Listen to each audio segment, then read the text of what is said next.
அப்புறம் எல்லாத்த விட ரொம்ப முக்கியமான விஷயம், இந்த படத்தை அடுத்த கட்டத்துக்கு எடுத்துன்னு போறவர் வந்து ஹன்ஸ் ஜிம்மர்.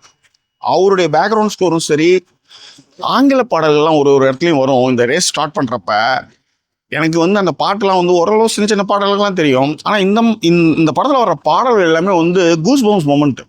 ஒரு நல்ல சவுண்ட் சிஸ்டம் இருக்கிற, நல்ல ப்ரொஜெக்ஷன் இருக்கிற தேட்டரில் இந்த பாருங்கள், ஐமேக்ஸில் ஒரு வேற ஒரு உலகத்துக்கு நீங்கள் போயிட்டு வரீங்க. ஏன் நான் இவ்வளோ சொல்கிறேன்னா, அந்த அளவுக்கு வந்து பேக்ரவுண்ட் ஸ்கோர்லேருந்து சாங்ஸ்லேருந்து சூப்பராக பண்ணியிருக்காங்க.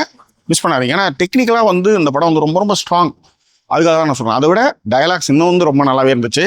நீங்கள் ஸ்போர்ட்ஸ் நம்ம வந்து எழுதலாம், ஆனால் உணர்வுகளை வெளிப்படுத்தக்கூடிய விஷயங்கள் அது உள்ளார இன்க்ளூட் இருக்கணும். ஏன்னா நம்ம படம் பார்க்குற அத்தனை பேருமே மனிதர்கள்.